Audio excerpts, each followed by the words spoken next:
The queen of rap, Nicki Minaj, just swapped the performance stage for the global diplomatic stage. And a sister in Christ, Nicki Minaj. She addressed the United Nations in New York on the plight of Christians in Nigeria.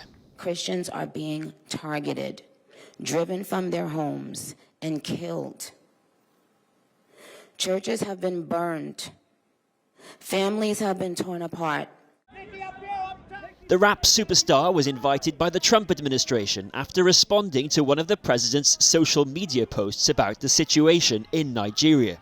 It's something Donald Trump has become increasingly vocal about. He even threatened military action. We're going to do things to Nigeria that Nigeria is not going to be happy about and may very well go into that now disgraced country, guns a-blazing, to completely wipe out the Islamic terrorists who are committing these horrible, horrible atrocities. The Nigerian government has rejected claims Christians are being disproportionately persecuted in the strongest terms. Recent external claims suggesting systemic religious persecution in Nigeria are unfounded.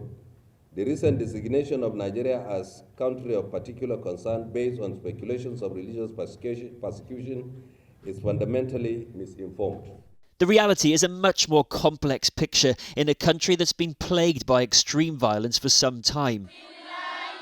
In 2014, Islamic militants Boko Haram kidnapped 276 mostly Christian schoolgirls.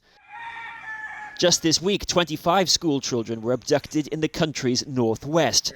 They were led into the bushes by armed captors. Somehow 2 managed to escape. Our 2 girls have been kidnapped. We had heard a gunshot in the night, but we thought the shot was from the security. Unfortunately, they were not the ones. It was not until morning that we received the shocking news. Nigeria's 220 million population is split roughly evenly between Christians and Muslims. Christians and Muslims have been victims. In 2022, dozens were killed in a mass shooting at a church in southwestern Nigeria. The attackers are accused of being members of the Islamic terrorist group Al-Shabaab. A US-based group that monitors conflicts, armed conflict location and event data, identified more than 20,000 deaths from attacks against civilians over 5 years, among which it recorded 317 deaths of Christians and 417 of Muslims. It concluded religion was a factor, but not the only one.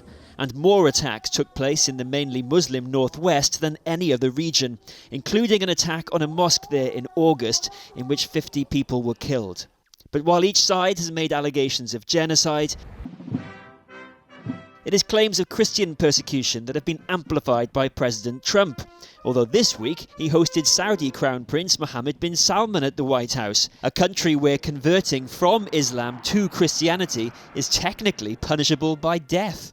Contrast with the White House visit of South Africa's President Cyril Ramaphosa, in which President Trump claimed white South Africans were the victims of genocide. These are articles over the last few days. Death of people. Claims Mr. Ramaphosa described as completely false. Then it was Elon Musk leading the charge, while now on Nigeria it's the unexpected voice of Nicki Minaj, who often speaks of her Christian faith with her devoted fans, the so-called Barbs. In her United Nations address, she called Nigeria a beautiful nation, but said no group should be persecuted for practicing their religion. It's about what I've always stood for my entire career, and I will continue to stand for that. For the rest of my life, I will care if anyone, anywhere, is being persecuted for their beliefs. Thank you. Nicki Minaj and her millions of followers is an influential ally for Donald Trump. It may be the first some have heard of the troubles in Nigeria, where both Christians and Muslims have been attacked, murdered and abducted. Well, I'm joined now by Nigerian human rights lawyer Bulama Bukati. Mr. Bukati, what do you make of Nicki Minaj's intervention? Unfortunately, her and President Trump's framing is inaccurate and is likely to distract from the real drivers on the ground and further instability and division in Nigeria. Because this is quite a big platform, not just to take the stage at the United Nations in New York, but her incredible following as well. Nicki Minaj has so many millions of fans, and her message was that Christians in Nigeria, she said, are being targeted, driven from their homes and killed. That part is true, isn't it? It is true. It is true that Christians are being targeted and being killed in Nigeria. But unfortunately, Muslims are also being targeted and being killed.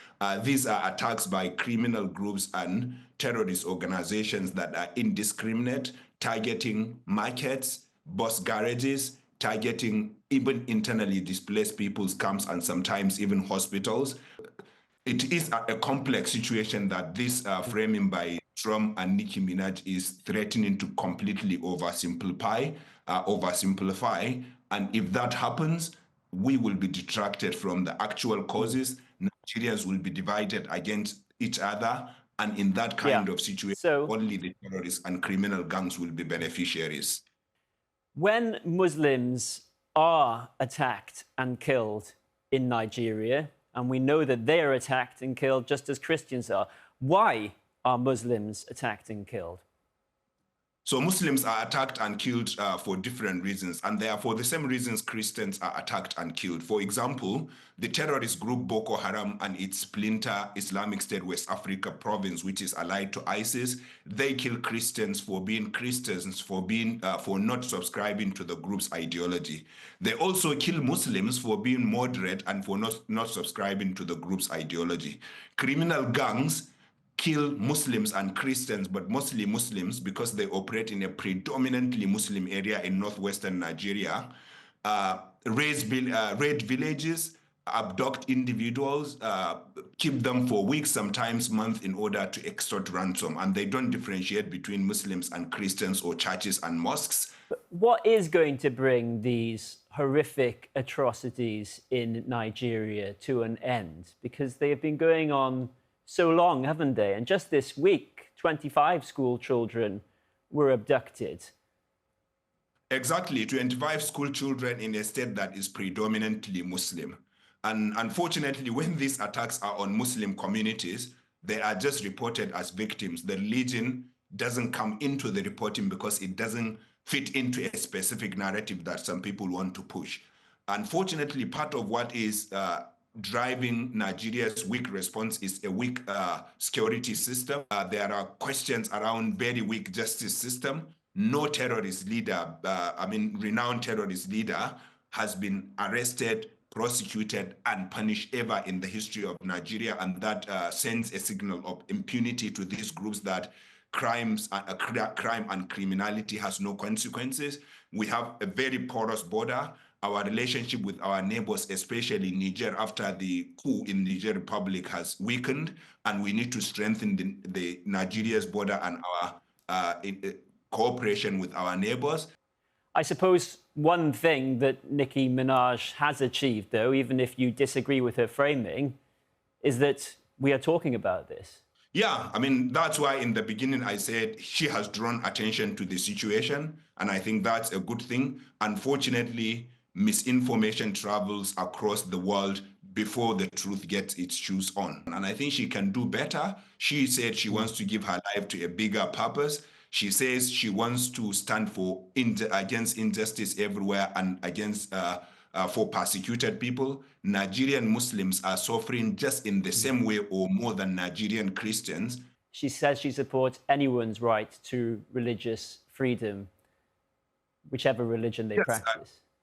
Yes, she said that, and that's why what I expected from her was to draw attention to a real issue in Nigeria that affects both Muslims and Christian communities, that has led to loss of lives in both churches and mosques.